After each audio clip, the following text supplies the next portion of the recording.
श्री कृष्ण मोर से तेरा पंख सदैव मेरे शीश पर होगा। श्री कृष्ण के लीला काल का समय था। गोकुल में एक मोर रहता था। वह मोर बहुत चतुर था और श्री कृष्ण का भक्त था। वह श्री कृष्ण की कृपा पाना चाहता था। इसके लिए उस मोर ने एक युक्ति सोची। वह श्री कृष्ण के द्वार पर जा पहुंचा। जब भी श्री कृष्ण द्वार से अंदर बाहर आते जाते तो उनके द्वार पर बैठा वह मोर एक भजन गाता। मेरा कोई श्री कृष्ण मोर से ना सहारा बिना तेरे, गोपाल सांवरिया मेरे, माँ बाप सांवरिया मेरे। इस प्रकार प्रतिदिन वह यही गुनगुनाता रहता। एक दिन हो गया, 2 दिन हो गए, इसी तरह 1 साल व्यतीत हो गया, परंतु कृष्ण जी ने उसकी एक ना सुनी। एक दिन दुखी होकर मोर रोने लगा। तभी वहां से एक मैना उड़ती जा रही थी। उसने मोर को रोता हुए देखा तो बहुत अचंभित हुई। वह अचंभित इसलिए नहीं थी कि मोर रो रहा था, वह कोई इसलिए अचंभित हुई कि श्री कृष्ण के द्वार पर कोई रो रहा था। मैना मोर के पास गई और उससे उसके रोने का कारण पूछा। वह मोर से बोली, हे मोर, तू क्यों रोता है? तब मोर ने बताया कि पिछले 1 वर्ष से मैं इस छलिए को रिझा रहा हूँ, परंतु इसने आज तक मुझे पानी भी नहीं पिलाया। यह सुनकर मैना बोली, मैं श्री राधे के बरसना से आई हूँ, तू मेरे साथ वहीं चल। राधे रानी बहुत दयालु हैं, वह तुझ पर अवश्य ही करुणा करेंगी। मोर ने मैना की बात से सहमति जताई और दोनों उड़ चले बरसाने की, और उड़ते उड़ते बरसाने पहुंच गए। राधा रानी के द्वार पर पहुंचकर मैना ने गाना शुरू किया, श्री राधे राधे, राधे बरसाने वाली राधे। परंतु मोर तो बरसाने में आकर भी यही दोहरा रहा, मेरा कोई ना सहारा बिना तेरे, गोपाल सांवरिया मेरे, माँ बाप सांवरिया मेरे। जब राधा जी ने ये सुना तो वो दौड़ी चली आई और प्रेम से मोर को गले लगा लिया और मोर से पूछा कि तू कहाँ से आया है। तब मोर बोला, जय हो राधा रानी, आज तक सुना था कि तुम करुणामयी हो और आज देख भी लिया। राधा रानी बोली, वह कैसे? तब मोर बोला, मैं पिछले 1 वर्ष से के द्वार पर कृष्ण नाम की धुन गाता रहा हूँ, किंतु कृष्ण जी ने मेरी सुनना तो दूर, कभी मुझको थोड़ा सा पानी भी नहीं पिलाया। राधा रानी बोली,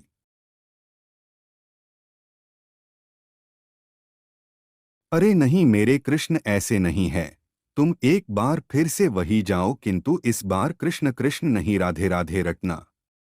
मोर ने राधा रानी की बात मान ली और लौटकर गोकुल वापस आ गया। फिर से कृष्ण के द्वार पर पहुंचा और इस बार रटने लगा, जय राधे राधे, जय राधे राधे, जय राधे राधे। जब कृष्ण जी ने ये सुना तो भागते हुए आए और उन्होंने भी मोर को प्रेम से आया है। यह सुनकर मोर बोला, वाह रे छलिए, जब 1 वर्ष से तेरे नाम की रट लगा रहा था तो कभी पानी भी नहीं पूछा, और जब आज जय राधे राधे डॉट बोला तो भागता हुआ आ गया। कृष्ण बोले, अरे बातों में मत उलझा, पूरी बात बता डॉट। तब मोर बोला, मैं पिछले 1 वर्ष से आपके द्वार पर यही गा रहा हूँ। मेरा कोई ना सहारा बिना तेरे, गोपाल सांवरिया मेरे, माँ बाप सांवरिया मेरे। ध्यान नहीं दिया तो मैं बरसाने चला गया। इस प्रकार मोर ने समस्त वृतांत कृष्ण जी को कह सुनाया। तब कृष्ण जी बोले, मैंने तुझको कभी पानी नहीं पिलाया, यह मैंने पाप किया है, और तूने राधा का नाम लिया, यह तेरा सौभाग्य है। इसलिए मैं तुझको वरदान देता हूँ कि जब तक ये सृष्टि रहेगी तेरा पंख सदैव मेरे शीश पर विराजमान होगा डॉट। और जो भी भक्त राधा का नाम लेगा वो भी सदा मेरे पर रहेगा डॉट। आथ श्री कृष्ण के भक्त प्रेमियों, यदि श्री कृष्ण का सानिध्य चाहिए तो प्रेम से कहिए, जय राधे राधे, जय राधे राधे, जय राधे राधे। जब श्री कृष्ण अपनी बाल्यावस्था में थे, यह तब की कथा है। जब ब्रह्मा जी को पता चला कि भगवान विष्णु ने पृथ्वी पर श्री कृष्ण के रूप में अवतार लिया है डॉट, जब श्री कृष्ण अपनी बाल्यावस्था में थे, यह तब की कथा है। भगवान विष्णु ने पृथ्वी पर श्री कृष्ण के रूप में अवतार लिया है तो वो उनके दर्शन करने को आतुर हो गए। वह ब्रह्मलोक से सीधा पृथ्वी पर आ गए। यहाँ पर उन्होंने मोर मुकुट को अपने सिर पर धारण किए एक बालक को देखा। यह बालक गायों और ग्वालों के साथ मिट्टी में खेल रहा था।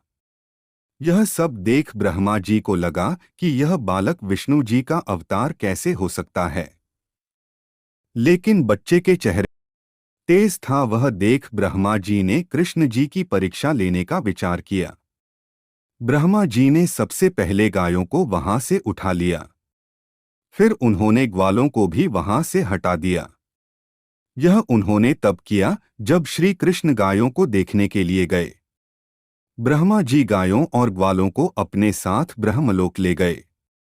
कुछ समय बाद जब ब्रह्मा जी धरती लोक वापस आए तो वह स्थिति को देख चौंक गए। उन्होंने देखा कि जिन गायों और ग्वालों और गायों को वो अपने साथ ब्रह्मलोक ले गए थे, वो सभी कृष्ण जी के साथ पृथ्वी पर खेल रहे थे। फिर उन्होंने ध्यान लगाया और ब्रह्मलोक की स्थिति जानने की कोशिश की। उन्होंने देखा कि जिन गायों और ग्वालों और गायों को वो अपने साथ ब्रह्मलोक ले गए थे, वो सभी तो वही हैं। इसके बाद उन्हें श्री कृष्ण की लीला समझ आ गई। उन्होंने हाथ जोड़कर कृष्ण जी से क्षमा मांगी। उन्होंने प्रार्थना की वो उन्हें अपने असली रूप में दर्शन दें। ब्रह्मा जी की प्रार्थना पर श्री कृष्ण ने उन्हें अपना असली रूप दिखाया। उनके इस रूप के दर्शन करने के लिए कई ब्रह्मा वहां आ गए। इनमें से कुछ ब्रह्मा में 3 सिर तो कुछ के 100 सिर थे। अपने अलावा इतने ब्रह्माओं के देख ब्रह्मदेव ने पूछा, हे प्रभु, ये कैसी लीला है? इस पर श्री कृष्ण ने कहा, हे ब्रह्मदेव, इस जगत में केवल कई सारे ब्रह्मांड हैं जहां पर कई ब्रह्मदेव मौजूद हैं। इन सभी का अपना अपना कार्य है। यह सुनकर ब्रह्मदेव ने उन्हें शीश झुका लिया और उन्हें नमस्कार किया। हाथों हुई थी श्री कृष्ण की मृत्यु। पौराणिक कथा से जाने रहस्य, मानव जाति और मानवता को नष्ट करने वाला कुरुक्षेत्र का युद्ध शांत हो चुका था। अपनी जीत से पांडव बहुत खुश नहीं थे। इस तबाही से उनका मन भी कहीं न कहीं विचलित था। इसलिए पांडव श्री कृष्ण के साथ दुर्योधन की मौत पर शोक जताने उनके अंधे माँ बाप गांधारी और धृतराष्ट्र के पास पहुंचे।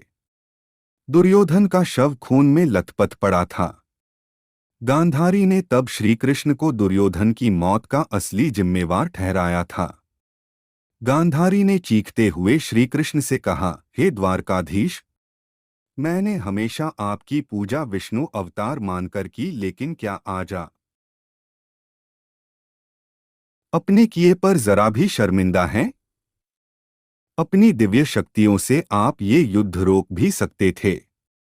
जाओ, जाकर देवकी से पूछो कि बेटे की मौत पर आंसू बहाने वाली माँ का दर्द क्या होता है, जिसने अपनी 7 संतानों को मरते देखा है। गांधारी का श्राप। गांधारी यहीं शांत नहीं हुई। उन्होंने श्री कृष्ण को श्राप देते हुए कहा, यदि भगवान विष्णु के प्रति मेरी श्रद्धा और भक्ति सच्ची है तो आज से ठीक 36 साल बाद धरती पर तुम्हारा भी अंत हो जाएगा। द्वारका नगरी तबाह हो जाएगी और यदुवंश का नामोनिशान मिट जाएगा। इस कुल के लोग एक दूसरे के ही खून के प्यासे हो जाएंगे। कहते हैं कि गांधारी का यही श्राप आगे चलकर यदुवंश के सर्वनाश और श्री कृष्ण की मृत्यु का कारण बना। कई साल बीतने के बाद श्री कृष्ण के पुत्र सांबा गर्भवती स्त्री का वेश धारण कर ऋषिमुनियों के पास गए। ये देखकर ऋषि भड़क गए और उन्होंने सांबा को श्राप दिया कि वो एक ऐसे लोहे के तीर को जन्म देगा जिससे उसका कुल साम्राज्य खत्म हो जाएगा। सांबा घबरा गया और उसने इस घटना के बारे में उग्रसेन को बताया। इस श्राप से सांबा को बचाने के लिए उग्रसेन ने कहा कि वो एक तीर का चूर्ण बनाकर उसे प्रभास नदी में प्रवाहित कर दे। ऐसा करने से वो श्राप मुक्त हो जाएगा। ऐसा कहते हैं कि जिस तट पर इस चूर्ण को जमा किया गया था वहां एक खास तरह की घास उग आई। ये कोई साधारण घास नहीं थी, बल्कि एक नशीली घास थी।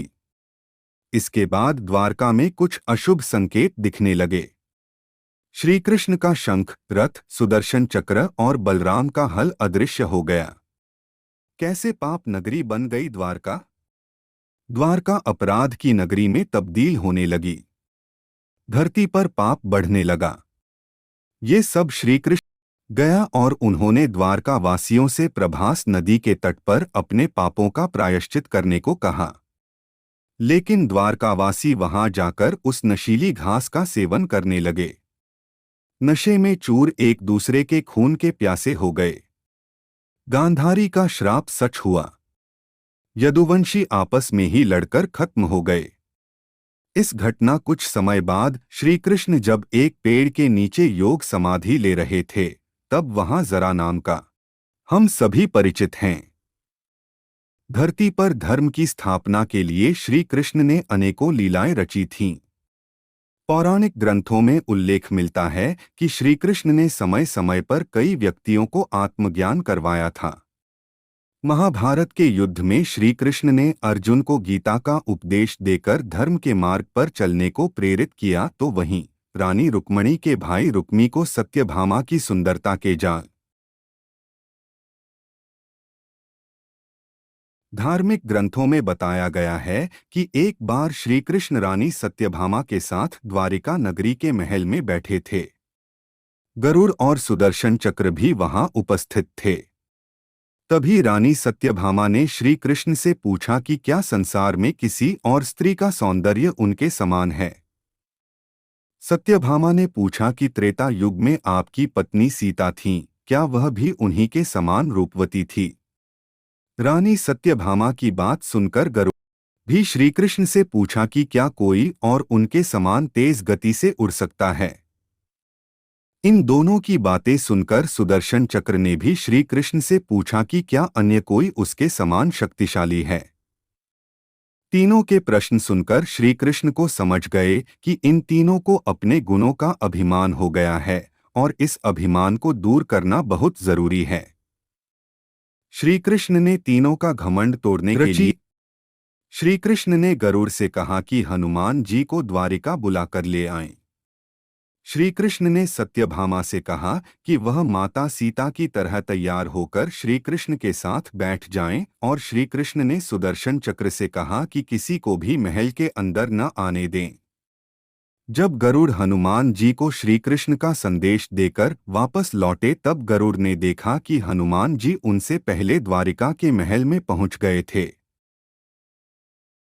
हनुमान जी ने रानी सत्यभामा को देखकर राम बने हुए श्री कृष्ण से कहा कि माता सीता की जगह आपके साथ यह दासी कौन है?